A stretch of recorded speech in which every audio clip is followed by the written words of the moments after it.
সন্দীপন সাহা এবং ঋতব্রত বন্দ্যোপাধ্যায় তারা অভিযোগ করেছিলেন এবং তারপরেই সিআইডি তদন্ত শুরু করে।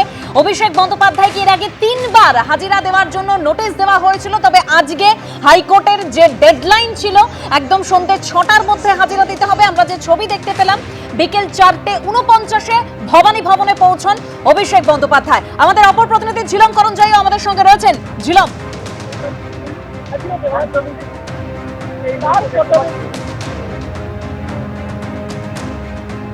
ঠিক যে সেই সময় ছবি দেখতে পাচ্ছেন, যে সময় ভবানী ভবনে অভিষেক বন্দ্যোপাধ্যায় পৌঁছন বিকেল 4:49 নাগাদ তিনি আজ ভবানী ভবনে পৌঁছন।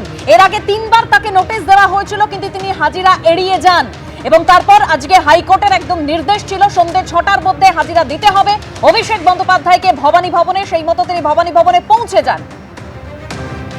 যোগাযোগ করেছি আমাদের প্রতিনিধি ঝিলম করঞ্জাইয়ের সঙ্গে। ঝিলম, একদমই যেমনটা আমার সহকর্মীরা বলছিল, তোমাকে প্রথমেই দেখাবো এই ভবানী ভবনের সামনে যে দৃশ্যটা। এইখানে যে নিরাপত্তা রক্ষী সেন্ট্রাল ফোর্স এবং র্যাপিড অ্যাকশন ফোর্স, তাতে 6 লাখ এই জায়গায় দৃশ্য দেখতে পাচ্ছ।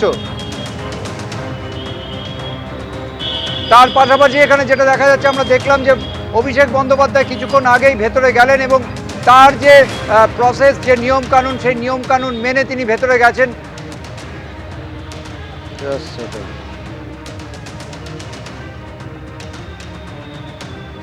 এবং দেখতে পাচ্ছি দেখে এই গেটের সামনে যে দৃশ্য দেখতে পাচ্ছ, নিরাপত্তার সঙ্গে একই সঙ্গে বেশ কিছু সমর্থক, তৃণমূল সমর্থক, তারাও একত্রিত হয়েছে। তাদের পক্ষ থেকেও স্লোগান দেওয়া হচ্ছিল। রাস্তার একদিকে সেই তৃণমূল সমর্থকরা রয়েছেন আর অন্যদিকে মূল গেটের সামনে কেন্দ্রীয় বাহিনী, রাজ্য পুলিশ প্রত্যেকে আছে, মানে কলকাতা পুলিশ, তাদের প্রত্যেকে নজরদারি রাখছে যাতে কোনো অপ্রীতিকর ঘটনা না ঘটে। যেমন আমরা জানি যে সোনারপুরে অভিষেক বন্দ্যোপাধ্যায় যখন গিয়েছিলেন, এখানে তৃণমূল এক কর্মী তার অস্বাভাবিক মৃত্যুর ঘটনার বিষয় নিয়ে কথা বলতে, সেখানে তাকে যথেষ্ট সমস্যার মধ্যে পড়তে হয়েছিল এবং বিভিন্ন অপ্রীতিকর ঘটনা ঘটেছিল। ডিম ছোড়ার অভিযোগ ওঠে, ডিম ছোড়া হয় এবং সেই ডিম ছোড়ার ঘটনার পর তিনি নিজে অসুস্থ বলে তিনি সিআইডির যে সামান, সেই সামান তিনি আসতে চাননি। পরবর্তীকালে আরও 2 বার সিআইডির তরফ থেকে তাকে ডাক দেওয়া হয়, যদিও তিনি আসেননি এবং পুরো বিষয়টা নিয়ে তিনি রক্ষাকবচ চেয়ে হাইকোর্টে যান। হাইকোর্টে আজকে যে নির্দেশ দেওয়া হয়েছে সেটা হলো যে তিনি যেন সিআইডির তদন্তকারীদের সঙ্গে সহযোগিতা করেন এবং সেই সহযোগিতা না করলে তাকে রক্ষাকবচ দেওয়া হবে না। এবং তার আইনজীবী মারফত তিনি জানান যে তিনি আজকে যে সময় মতো সেই সময় মতো আসবেন এবং একই সঙ্গে পুলিশের, সিআইডির গোয়েন্দাদের সঙ্গে সহযোগিতা করবেন। আমরা দেখলাম যে 4:17 নাগাদ তিনি এয়ারপোর্টে তার যে বিমান থেকে নামার পর বেরোলেন। বেরোনোর পর সরাসরি তিনি চলে গেলেন কালীঘাট রোডে তার বাসভবনে।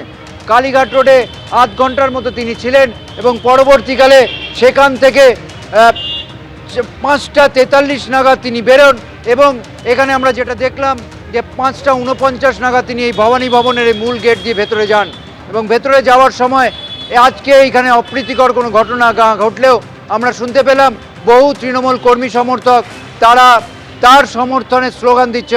যদিও অপ্রীতিকর ঘটনা ঠেকানোর জন্যে সেন্ট্রাল ফোর্স, স্টেট ফোর্সের পক্ষ থেকে তৎপরতা ছিল এবং এখনো তৎপরতা আছে এবং যেটা একদম নিরাপত্তা ব্যবস্থা আটোসাটো করা হয়েছিল। আগে একেবারে ভবানী ভবনের সামনে ছবি আমরা দেখিয়েছিলাম। অভিষেক বন্দ্যোপাধ্যায় এই মুহূর্তে ভবানী ভবনে প্রবেশ করেছেন।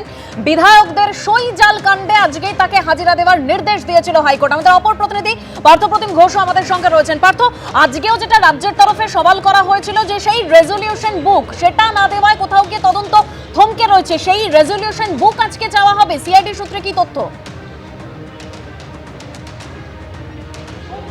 দেখো, সিআইডি প্রথম থেকে কিন্তু এই তদন্তের ক্ষেত্রে যে বিষয়টা চাইছে এবং অভিষেক বন্দ্যোপাধ্যায়কে তলবগুলো করা হয়েছিল, সেই তলবে কিন্তু বলা হয়েছিল যে অরিজিনাল রেজুলেশন বুকের যে কপি, সেই কপি জমা দেওয়ার জন্য, সেই কপি নিয়ে আসার জন্য অভিষেক বন্দ্যোপাধ্যায়কে, এবং আজকেও রাজ্যের তরফ থেকে সেই সওয়ালই করা হয়েছিল।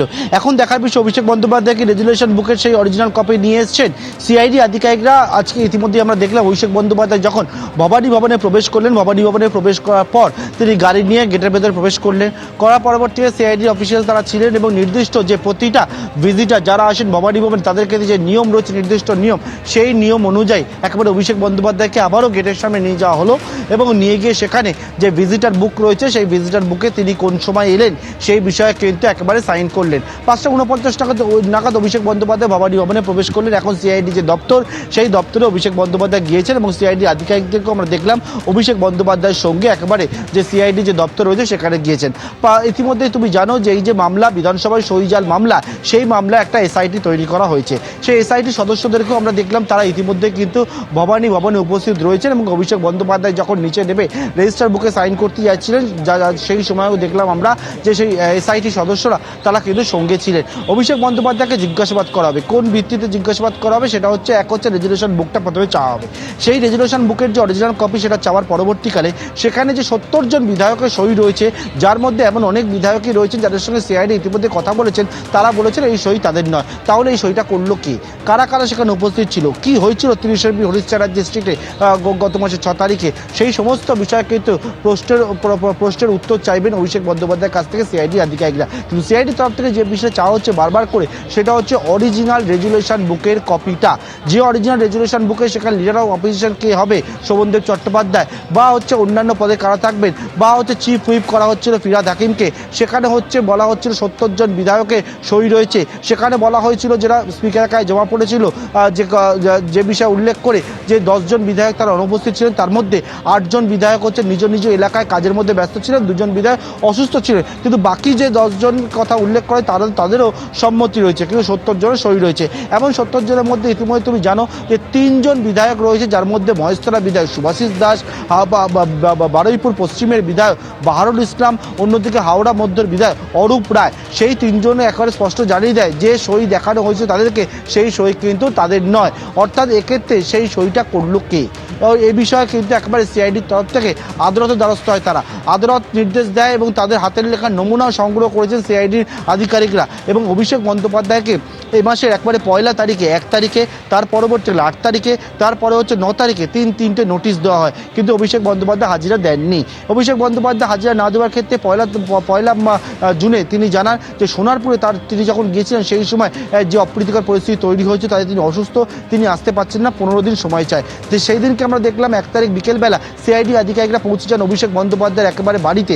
সেখানে গিয়ে বলেন যে 15 দিন নয়, তাকে 7 দিন সময় দেওয়া হলো এবং 8ই জুন আবার তাকে তলব করা হয়। 8ই জুনের পরে কিন্তু একেবারে অভিষেক বন্দ্যোপাধ্যায়ের তরফে জানানো হয় যে তিনি আসতে পারছেন না, তিনি আদালতের দ্বারস্থ হয়েছে। তার পরবর্তীকালে কি দেখলাম, 9 তারিখে কিন্তু অভিষেক বন্দ্যোপাধ্যায়কে আবারও তলব করা হয়। 9 তারিখে বলা হয় যে তিনি হচ্ছেন রাজ্যের বাইরে রয়েছেন এবং তিনি আদালতের দ্বারস্থ হচ্ছেন, এই বিষয়ে উল্লেখ করে। এরপরে আমরা কি দেখলাম যে সিআইডির তরফ থেকে অভিষেক বন্দ্যোপাধ্যায় যে চিঠি স্পিকারের কাছে গেছিল, যেখানে হচ্ছে রেজুলেশনের সই হয়েছিল 30 হরিশ চ্যাটার্জি স্ট্রিট এবং যে সইতে সেখানে উল্লেখ করা ছিল যে 3টে ঠিকানা, যার মধ্যে একটা কেন্দ্রীয় যে তৃণমূল কংগ্রেসের party office 30 Harish Chatterjee street, সেখানেও কিন্তু রেজুলেশন বুকের খোঁজে একবারে সিআইডি বিশাল টিম পৌঁছে যায় সেখানে। তারপরে সেখানে সিআইডি কিন্তু নীল সিজার হয়। সিআইডি জানায় যে রেজুলেশন বুকের খোঁজে তারা গিয়েছিলেন সেই রেজুলেশন বুক তারা পায়নি। তার পাশাপাশি ক্যামাক্সটির ঠিকানা উল্লেখ ছিল, সেই ক্যামাক্সটিরও সেখানে যায়, সেখানেও কিন্তু তারা রেজুলেশন বুক পায়নি। এর পরবর্তীকালে সিআইডির তরফ থেকে কিন্তু কি পদক্ষেপ গ্রহণ করা হয় সেই বিষয়ে যখন সকলে নজর ছিল, অভিষেক বন্দ্যোপাধ্যায়ের যে মামলা সেই মামলা আদালতে গড়িয়েছিল। আদালতের তরফ থেকে অভিষেক বন্দ্যোপাধ্যায়কে আজকে সন্ধ্যে 6টার মধ্যে হাজির হওয়ার জন্য নির্দেশ দেওয়া হয় এবং সেই নির্দেশের পরে আমরা দেখলাম দিল্লি থেকে ফেরার পর অভিষেক বন্দ্যোপাধ্যায় কালীঘাট রোডের যে বাড়ি সেই বাড়িতে গেলেন এবং তারপর কিছুক্ষণ আগে ঠিক নির্ধারিত যে সময় রয়েছে 6টা বাজার 11 মিনিট আগে তিনি পৌঁছান ভবানী ভবনে। এখন ভবানী ভবনে সিআইডি আধিকারিকদের জিজ্ঞাসাবাদের মুখোমুখি হয়েছেন অভিষেক বন্দ্যোপাধ্যায়। এবিপি আনন্দ, এগিয়ে থাকে, এগিয়ে রাখে।